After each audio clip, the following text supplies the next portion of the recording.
Bem-vindas e bem-vindos ao CSA TV, o seu canal de notícias das Américas em português. Seguem agora os nossos destaques. Organização Pan-Americana da Saúde alerta que os países da América Latina e do Caribe não têm vacinas suficientes para imunizar as suas populações contra o Covid-19. Segundo a CEPAL, a América Latina retrocedeu 20 anos em relação aos índices de pobreza. E a OIT aponta que o Brasil está entre os países da região com mais trabalhadores demitidos durante a pandemia. E a CSA realizou as oficinas prévias ao 4º Congresso Continental, marcado para os dias 20 a 23 de abril.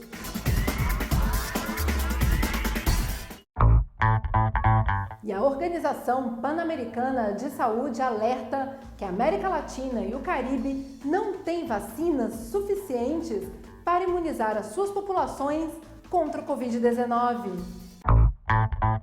A Organização Pan-Americana da Saúde informou que os países da América Latina e do Caribe não receberam um número suficiente de vacinas para imunizar as suas populações. Ao mesmo tempo, a organização indica que serão necessárias medidas urgentes para garantir a igualdade no processo de vacinação nos países da região.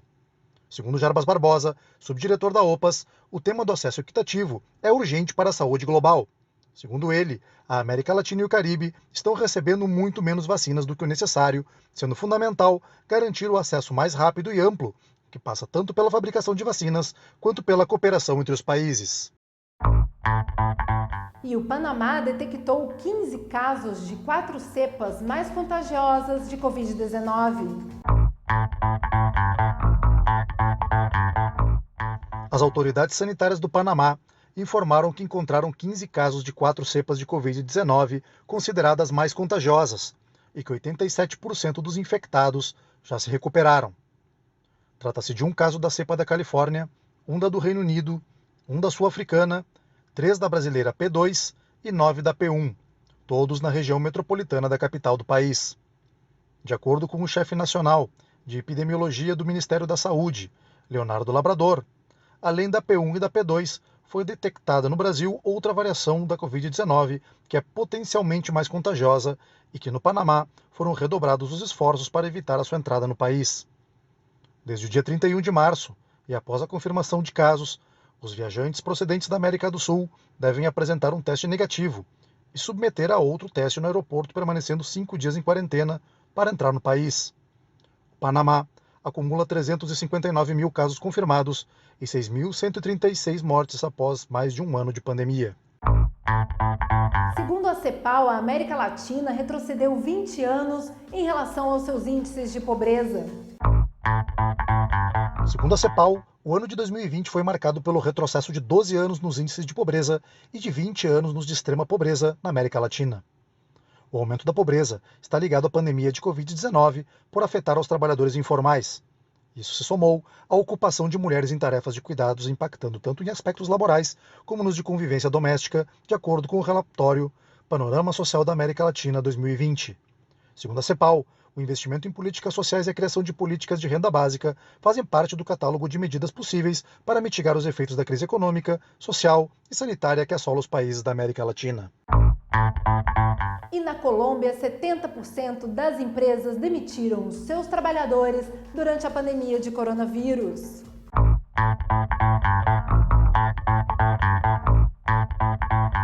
Segundo o relatório da OIT de impactos da Covid-19 nas empresas privadas formais da Colômbia, 5 áreas foram mais afetadas, fazendo com que houvesse maior perda de empregos durante o ano de 2020. As áreas são comércio, a indústria, a arte, a administração pública e a construção civil. Durante os meses mais críticos da pandemia, 3,4 milhões de pessoas desempregadas estavam vinculadas a uma dessas 5 áreas, 70% do total de empregos perdidos. A OIT também informou que a Colômbia, seguida pelo Chile, Brasil, México, Peru e Argentina, é o país com maior porcentagem de empresas que demitiram trabalhadores pela pandemia em 2020.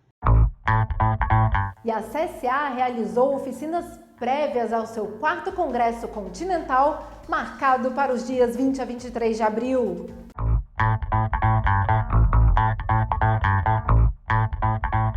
A habilitação destes espaços faz parte do processo de acumulação política realizado pela CSA e suas afiliadas para fortalecer a sua capacidade de articulação e de construir a sua política como um processo coletivo e participativo, disse à Rádio Mundo Real a secretária de Política Sindical e Educação da CSA, Jordânia Urenha. A Confederação Sindical convidou representantes de todas as suas organizações afiliadas para participar das oficinas prévias e o público em geral a acompanhar as transmissões online. As oficinas foram sobre os seguintes temas: 12 de abril, gênero, perspectiva de gênero e justiça, para onde vamos como movimento sindical.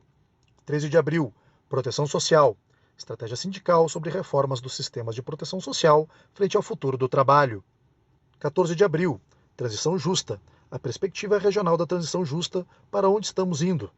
15 de abril, igualdade racial, a luta pela igualdade racial nos sindicatos e no mundo do trabalho. Conforme afirma a CSA no seu site, o objetivo das oficinas é o de contribuir para o debate do 4º Congresso da CSA, buscando a transformação e o fortalecimento em um mundo do trabalho que muda rapidamente e no qual os sindicatos desempenham um papel social e político fundamental.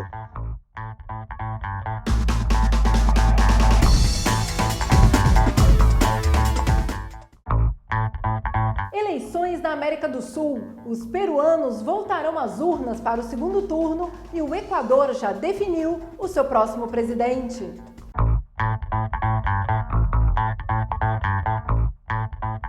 A jornada eleitoral do último domingo levou equatorianos e peruanos às urnas.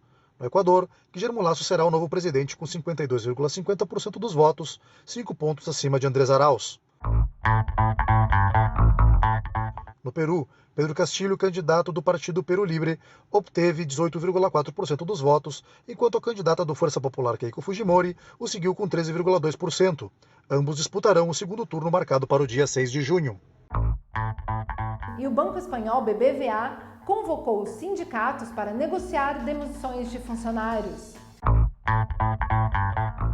O Banco BBVA iniciará a partir desta sexta-feira as negociações com sindicatos de diferentes categorias para realizar demissões coletivas de funcionários de serviços centrais, como a rede comercial da entidade na Espanha, com cerca de 2.500 escritórios.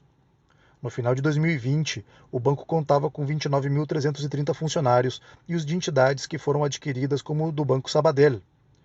O banco anunciou que adotará uma série de medidas no primeiro semestre deste ano. A decisão responde, de acordo com a entidade financeira, ao momento do setor, em um contexto de profunda transformação marcada pela adoção acelerada dos canais digitais por parte dos clientes. Alguns analistas estimam que a demissão de aproximadamente 8.000 funcionários através da fusão do CaixaBank e do Bankia e de cerca de outros 1.500 com a fusão do Unicaixa, Banco e o Liberbank, o que representa 9.500 empregos a menos. O presidente do BBVA, Carlos Torres, declarou a necessidade de flexibilizar as normas trabalhistas para eliminar a precariedade e a temporalidade dos vínculos, assim como a taxa de desemprego na Espanha. Segundo ele, temos que ter um mercado de trabalho mais flexível, que permita que as contratações sejam mais eficientes e elimine essas duas feridas que temos, da temporalidade e da taxa de desemprego tão alta. Mas se o banco realizar todas as medidas de redução de pessoal anunciadas, somadas às demissões do Banco Santander, os cortes chegariam a 17.875 trabalhadores na Espanha. E no domingo passado, os bolivianos elegeram os governadores de 4 departamentos. Essa e outras notícias no próximo bloco.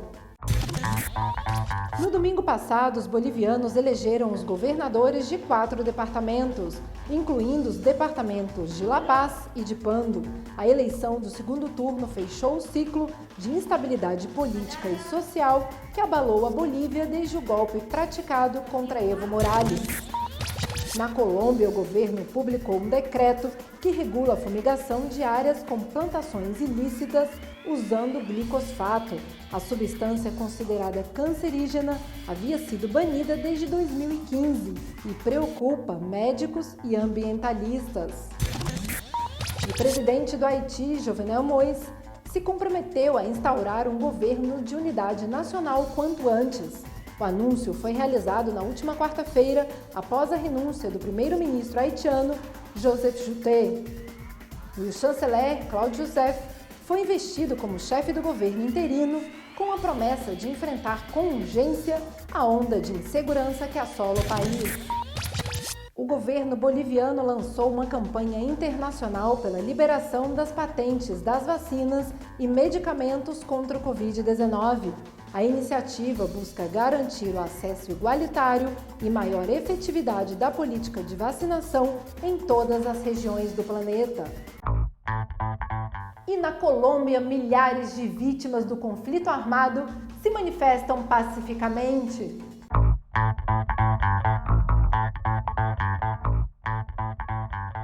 Na Colômbia, as vítimas da violência dos conflitos decidiram contar as suas histórias por meio de uma manifestação pacífica.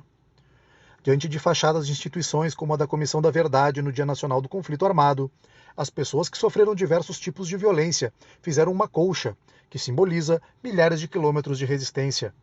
Segundo explicaram as mulheres que participaram no processo de costura junto a ex-combatentes e familiares de desaparecidos. Essa é uma nova forma de denúncia que as vítimas colombianas encontraram, inspiradas nas arpigeiras chilenas que denunciavam em seus bordados a ditadura de Augusto Pinochet.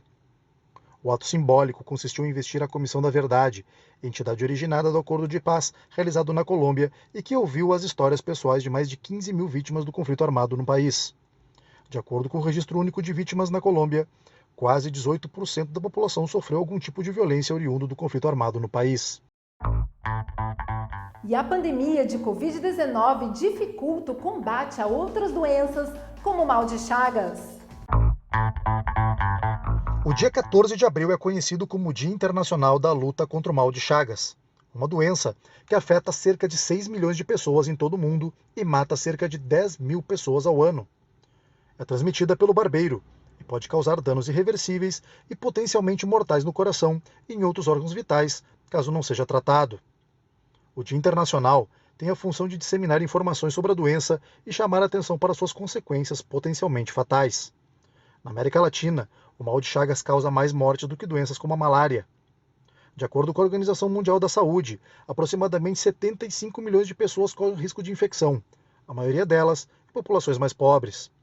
Em geral, o tratamento contra o mal de Chagas dura 60 dias e cerca de 20% dos pacientes o abandona devido a efeitos colaterais graves que incluem intolerância gástrica, erupções cutâneas e problemas neuromusculares, segundo explicam os pesquisadores. Novos tratamentos buscam reduzir o tempo de tratamento para 2 semanas, com uma eficácia similar e com menos efeitos colaterais.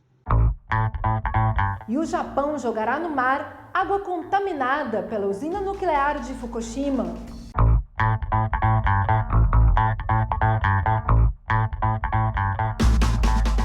O Japão anunciou que despejará água contaminada pela usina nuclear de Fukushima no mar. A decisão gerou reações de países vizinhos como a Coreia do Sul, que exigiu maior transparência em relação ao tratamento dado e aos possíveis impactos ambientais da medida. A Coreia também exigiu medidas específicas por parte do Japão para certificar a segurança da população. A água contaminada procede do sistema de resfriamento dos núcleos dos reatores nucleares danificados, assim como dos aquíferos subterrâneos contaminados com isótopos radioativos. As autoridades japonesas consideram que o líquido despejado não gerará riscos para a saúde, já que os níveis radiativos liberados pelo ar estariam abaixo dos estándares sanitários nacionais ao serem misturados com água marinha e defendem que essa é uma prática habitual na indústria nuclear de outros países. E no Chile, mais de 5.600 toneladas de salmão morrem em decorrência de problemas ambientais.